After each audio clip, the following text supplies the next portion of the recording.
RTL Matin, 7h, 9h30, Vincent Parisot.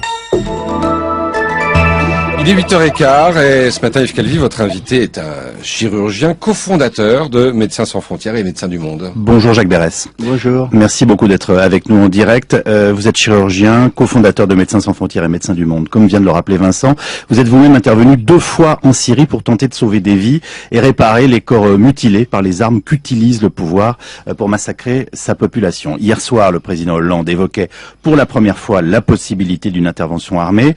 La communauté internationale semble se mobiliser. La première chose, vous m'avez appris il y a quelques instants que vous aviez vu, vous, les vidéos qui ont été faites après le massacre d'Oula. Dites-nous ce que vous avez vu. J'ai vu plusieurs fois, depuis que ça s'est passé, les vidéos concernant Oula. Il y a 2 ordres de choses. Il y a eu un bombardement, c'est certain. Il y a ces vidéos-là qui montrent l'affolement des gens, la fumée, les destructions, le bombardement. Et puis j'ai revu en boucle plusieurs fois les vidéos des corps de ces malheureux enfants. Et là, mon expérience de chirurgien de guerre me permet de dire que au moins un certain nombre d'entre eux ont été assassinés à bout portant, avec une balle dans la tête. Et que c'est pas possible, c'est pas possible. Vous qui êtes habitué, qui savez lire ces images en quelque sorte, puisque vous réparez ces corps, vous dites des enfants ont été tués à bout portant de balles dans la tête. C'est très clair. Certains, c'est clair, oui. Un bombardement ne peut pas faire ça, et il n'avait pas d'autres lésions sur le corps que à la tête, et c'est pas une coïncidence envisageable. Ça vous surprend ? Malheureusement, pas tellement. C'est une constante du régime de Bachar depuis le début de s'attaquer aux enfants.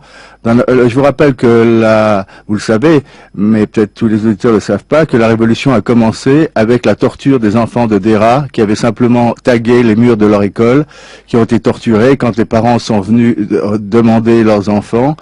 Les services de sécurité, enfin entre guillemets, leur ont répondu: oubliez vos enfants, ils ont disparu, et si vous voulez en faire d'autres, envoyez-nous vos femmes, on s'en occupera. Ça fait 40 ans que vous intervenez sur de très nombreux terrains guerriers. Qu'est-ce qui vous frappe, vous ? Qu'est-ce que vous retenez de ce qui se passe aujourd'hui en Syrie ? Notamment cette attaque concernant les enfants, concernant les soignants aussi, c'est assez désagréable. Ça m'est arrivé 2 fois personnellement, presque 3 fois, et vraiment, Jonathan Littell l'avait dit le premier, mais il avait raison. Les soignants, mais même les pharmaciens, sont menacés, des fois exécutés. Les pharmacies sont pillées, détruites, ce qui fait que même les maladies chroniques ne pourront pas être soignées. Et puis cette horreur de s'attaquer à des enfants. Dans une bourgade qui s'appelle Sarmin, qui est près de Idlib, on nous a affirmé que 3 enfants avaient été brûlés vifs. Je n'ai aucune preuve de ça, c'est peut-être une rumeur et tout.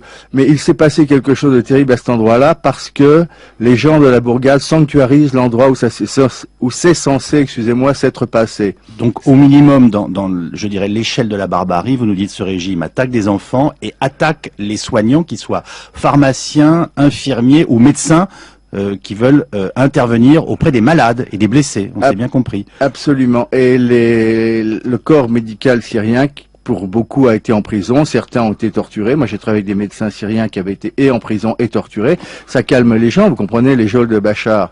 Et ils disent, le risque est trop grand, on ne peut plus soigner les gens. Donc au minimum, il y a ce qu'on peut appeler un blocus thérapeutique. Absolument. Et c'est un pas en avant dans la barbarie. Que disent les observateurs avec qui vous êtes que disent les opposants, pardonnez-moi, avec qui vous êtes en contact?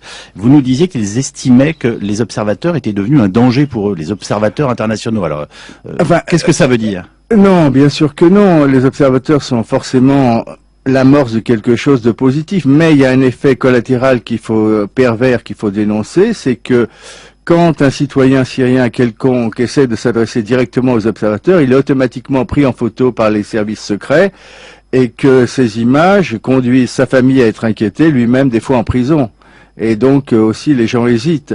Et puis bon, les observateurs c'était bien, mais vous avez vu beaucoup de rapports émanant des observateurs, à part pour Oula effectivement, mais le reste du temps, ça fait 1 mois qu'ils sont là. Il y a encore eu presque 2000 morts depuis, on peut pas dire que ça... Alors au stade où nous en sommes, et après ce que vous venez de nous dire, que pensez-vous d'une intervention? La communauté internationale semble se réveiller, et voilà. Écoutez, pas plus tard qu'hier, j'ai participé à une réunion qui comprenait des officiers de l'armée libre syrienne exfiltrés tout récemment de Syrie et qui vont y retourner prochainement, et un diplomate français de haut rang, dont évidemment on ne peut pas dire le nom.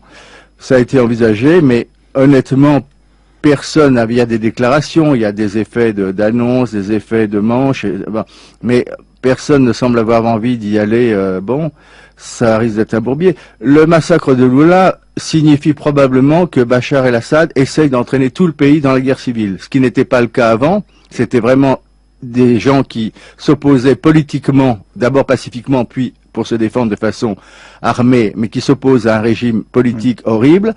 Maintenant, ça risque de devenir une guerre civile de plus en plus, et Bachar fait tout pour y arriver, avec la libération des djihadistes, pour que les groupes salafistes se renforcent, avec des massacres comme ça, pour crisper tout le monde et cristalliser les choses. Et juste une chose, il faut armer les opposants d'après vous?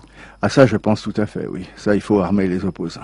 Alors le problème, c'est que tout le monde se pose la question, à qui vont revenir les armes? Ben voilà. Ben voilà, à qui va revenir les armes? Il y en a eu trop en Libye, c'est sûr. On en retrouve partout, dans les gangs de Marseille, à Acmi, au Tchad, etc.